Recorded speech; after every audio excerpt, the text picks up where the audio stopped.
Hello Fire Fact Channel viewers. எல்லாரும் நல்லா இருக்கீங்களா? இன்னைக்கு நாங்க ஒரு ஹெல்தியான ஒரு ஸ்பெஷல் ரெசிபி கொண்டு வந்திருக்கோம். இது வந்து நம்ம சம்மர்ல எஸ்பெஷலி பண்றதுக்கு ரொம்ப ரொம்ப நல்லா இருக்கும். சோ வாங்க இன்கிரிடியன்ட்ஸ் என்னென்ன இருக்குன்னு பார்க்கலாம். இது கம்புங்க. சோ உங்களுக்கே தெரியும் கம்பு உடம்புக்கு ரொம்ப நல்லது. நல்ல ஒரு மில்லட்ஸ் கேட்டகரியில வருது. இது வந்து நான் ஒரு கிட்டத்தட்ட இந்த கப் இருக்குங்களா, அதை 2 கப்பு நான் வச்சிருக்கேன். கம்பு வந்து டயபெட்டிக் பீப்புளுக்கு இதெல்லாம் ரொம்ப நல்லது. குளுக்கோஸ் இன்டாலரன்ஸ் இருக்கிறவங்களுக்கும் ரொம்ப நல்லதுங்க. நிறைய பாஸ்பரஸ் இருக்கு அண்ட் ஃபைபர் இருக்கு. ஸோ அடிக்கடி சேர்த்துக்கிறதுக்கு உங்களுக்கே தெரியும் டாக்டர்ஸ் ரொம்ப அட்வைஸ் பண்ற ஒரு மில்லட்ஸ் கேட்டகரி. அடுத்தது இங்க தயிர் வச்சிருக்கேன். இது நம்ம கம்பை வந்து நல்லா கொஞ்சம் கோர்ஸா கிரைண்ட் பண்ணிட்டு அப்புறமா அது வெந்த அப்புறம் தயிர் சேர்த்திப்போம். இது வந்து ஒரு 400 கிராம் தயிர் இருக்குங்க. ஸோ நீங்க ஒரு 400 கிராம், அப்புறம் வேணும்னா நீங்க இன்னும் கொஞ்சம் எக்ஸ்ட்ராவா கூட தயிர் ஆட் பண்ணிக்கலாம். அப்புறமா இப்போ தண்ணி வந்து இது கொதிக்கிறதுக்கு ஒரு அட்லீஸ்ட் ஒரு கப்பு, இந்த கப்பு கம்புக்கு ஒரு கப்புக்கு ஒரு 5 இல்ல 6 கப்பு தண்ணி தேவைப்படும். ஏன்னா கொஞ்சம் நல்லா கொதிக்கணும், வேகணும். ஸோ அது வந்து எவ்வளோ வேணுமோ தண்ணி அதெல்லாம் எடுத்து இந்த பாத்திரத்தில் வச்சிருக்கேன். அப்புறமா நம்ம வந்து கொஞ்சம் அடுத்த நாள் சாப்பிட்றப்போ இந்த சின்ன வெங்காயம் நறுக்கி, இந்த பச்சை மிளகாலாம் கொஞ்சம் நறுக்கி போட்டு சேர்த்து சாப்பிட்டா நல்லா இருக்கும். உப்பு வந்து ஒரு 2 டீஸ்பூன் இருக்குங்க. 2 டீஸ்பூன் தேவைப்பட்டா இன்னும் கொஞ்சம் நீங்க ஆட் பண்ணிக்கலாம். அப்புறமா இதுதாங்க இன்கிரீடியன்ஸ். பாருங்க, இப்போ நம்ம எடுத்து வச்சிருந்தோங்க இல்லைங்களா கம்பு, அதை வந்து கோர்ஸா அரைச்சிக்க போறோம். ரொம்ப நைஸா அரைக்கணும்னு தேவையில்லைங்க, கொஞ்சம் கோர்ஸா அரைச்சாலே போதும். ஸோ இதை மிக்ஸி ஜார்ல எடுத்து வச்சிருக்கேன். அரைச்சிட்டு உங்களுக்கு நான் காமிக்கிறேன். பாருங்க, நம்ம 2 கப்பு எடுத்து வச்சிருந்தீங்களா அந்த கம்பு வந்து இப்படி கோர்ஸா அரைச்சாச்சு. நான் ஒரு கப்புக்கு சொல்லியிருந்தது ஒரு 5 இல்ல 6 கப்பு தண்ணி வேணுங்க. ஸோ அட்லீஸ்ட் ஒரு 10 to 12 கப்பு தண்ணி தேவைப்படும். கொஞ்சமா அது லேசா வெதுன்னு சூடு பண்ணி வச்சிருக்கோம். இப்போ கொஞ்சம் அது சூடா இருந்தப்போ போட்டா இன்னும் நல்லா மிக்ஸ் ஆகும். இதை வந்து இந்த கோர்ஸா அரைச்ச கம்பு வந்து நான் இதுல தண்ணியில மிக்ஸ் பண்ண போறேன் வேக வைக்கிறதுக்கு.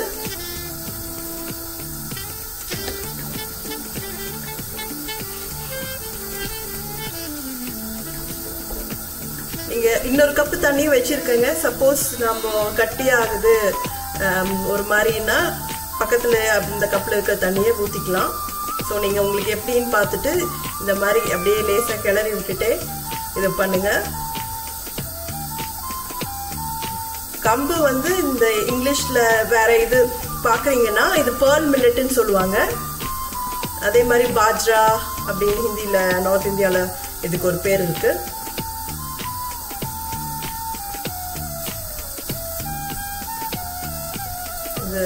நான் வந்து இது ஆக்சுவலி என்ன பண்ண போறேன்னா, இப்பயே வந்து நல்லா வேக வச்சுட்டு கொஞ்சம் அந்த ஃபெர்மெண்ட் பண்ணி சாப்பிட்டேன், காலையில சாப்பிட்டேன்னா தயிர் கூட ரொம்ப ரொம்ப நல்லதுங்க. ஸோ நான் இப்பயே இதை வந்து பண்ணி கூட சாப்பிடலாம். நிறைய பேர் பண்ண உடனே அப்படியே கம்பங்கூழ் அப்படியே குடிச்சிடலாம். ஆனா நான் என்ன பண்ண போறேன்னா, ஓவர் நைட் இதுல கொஞ்ச நாள் ஊற வச்சுட்டு அப்புறமா காலையில கொஞ்சம் தயிரோட மிக்ஸ் பண்ணி பண்ண போறேங்க. பாருங்க, இது ஐ திங்க் தண்ணி இன்னும் கொஞ்சம் ஊத்த போறேன்.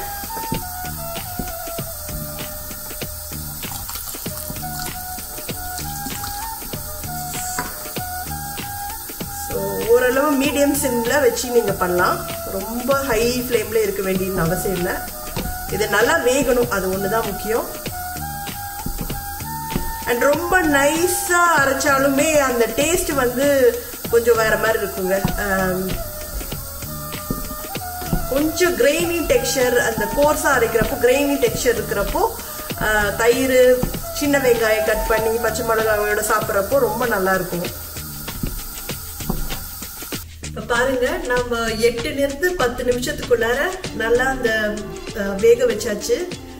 வேக வச்சு ரெடி ஆயிடுச்சு. இப்ப இது என்ன பண்ணோம்னா, சூடு ஆறுன அப்புறம் ஒரு கிளாஸ் இந்த மாதிரி தண்ணி கொஞ்சம் ஊத்தி அப்படியே விட்டுருங்க. கொஞ்சம் ஃபெர்மெண்ட் ஆகணும்னு ஓவர் நைட் விட்டுருங்க. இல்ல ஒரு ஃபியூ ஹவர்ஸ் நீங்க டே டைம்ல பண்ணீங்கன்னா ஒரு 4 to 5 hours அப்படி தண்ணியை ஊத்தி இது சூடு ஆறுன அப்புறம் அப்படியே மூடி வச்சிருங்க. அப்புறமா என்ன பண்றதுன்னு இப்ப பார்க்கலாம். இப்ப பாருங்க, நம்ம நேத்து வேக வச்சு வச்சிருந்த கம்பு ரெடி ஆயிடுச்சு. நாம நேத்து நைட்டு வந்து நல்லா வேக வச்சுட்டு ஆஃப் பண்ணிட்டு ஒரு டம்ளர் தண்ணி ஓவர் நைட் ஊற வச்சு இப்படி ரெடி ஆயிருக்குங்க. இப்போ நம்ம இதை வந்து எப்படி மிக்ஸ் பண்ணி கம்பு கூழ் குடிக்கிறதுன்னு பார்க்கலாம். இது கொஞ்சம் எடுத்து வச்சிருக்கேன். நேற்று காமிச்சு இல்லைங்களா இந்த தயிர். இப்போ ஃபுல்லா இது மிக்ஸ் பண்ணிடலாம்.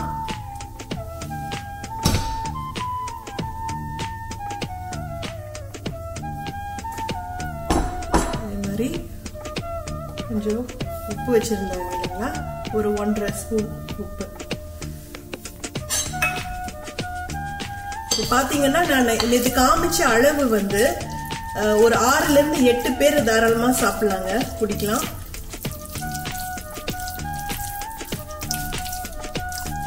இப்போ நல்லா இதை மிக்ஸ் பண்ணிட்டு பாத்தீங்கன்னா தண்ணி கொஞ்சம் ஊத்திக்கலாம். நம்ம கொஞ்சம் கெட்டியா இருக்கு இல்லைங்களா.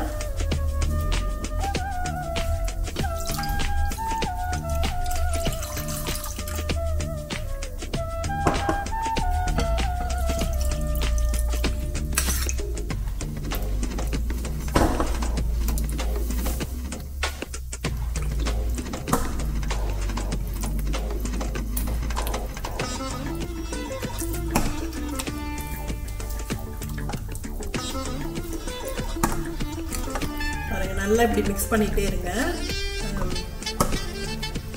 அவ்வளவுதான். குளு குளுன்னு நல்லா இந்த சம்மர் வெதருக்கு ஆரோக்கியமான சுவையான கம்பு கூழ் ரெடி ஆயிட்டு இருக்குங்க. இது குழந்தைங்களும் நல்லா விரும்பி சாப்பிடுவாங்க, ஏன்னா தயிரும் மிக்ஸ் பண்ணிருக்கிறதுனால. அதே மாதிரி முன்னாடி சொன்ன மாதிரி டயபெட்டிக் இருக்கிறவங்களுக்கு, இந்த ரைஸ் அவாய்ட் பண்ணணும்னு சொல்றவங்களுக்கு எல்லாம் இது ஒரு நல்ல சப்ஸ்டிடியூட். இதுல புரோட்டீனும் இருக்கு, நிறைய ஃபைபரும் இருக்கு. அவ்வளவுதாங்க. இப்போ இது இன்னும் வேணும், நீங்க தண்ணி கூழ் மாதிரி இன்னும் கொஞ்சம் தண்ணி சேர்த்தாலும் ஓகே, இல்ல இப்படியே நீங்க வந்து கொஞ்சம் வெங்காயம் தக்கி இது போட்டு போகுதுனாலும் பரவாயில்ல. அவ்வளவுதாங்க, நம்ம சுவையான கம்பு கூழ் ரெடி ஆயிடுச்சு. நீங்க நான் சொன்ன மாதிரி கொஞ்சம் தண்ணி வேணும்னாலும் கொஞ்சம் ஊத்திக்கலாம். இதை வந்து இப்ப நான் எடுத்து சாப்பிட போறேங்க. வீட்டில் எல்லாரும் நல்லா விரும்பி சாப்பிடுவாங்க, குழந்தைங்கள இருந்து. தயிர் இருக்கிறனாலையும் ரொம்ப குளிர்ச்சி தரும். சொன்ன மாதிரி நான் கொஞ்சம் வெங்காயம் பச்சை மிளகாய் முன்னாடி கட் பண்ணி வச்சிருந்தேங்க, அது வந்து தூவி விட்டு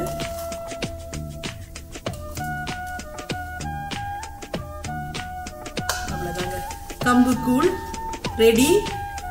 வாங்க நீங்களும் இதை பண்ணி பார்த்துட்டு எப்படி வந்துச்சுன்னு சொல்லுங்க. லைக் பண்ணுங்க, ஷேர் பண்ணுங்க, சப்ஸ்கிரைப் பண்ணுங்க. அடுத்தது இன்னொரு நல்ல வீடியோவோட திரும்பியும் நம்ம சந்திக்கலாம். தேங்க்யூ, பாய்.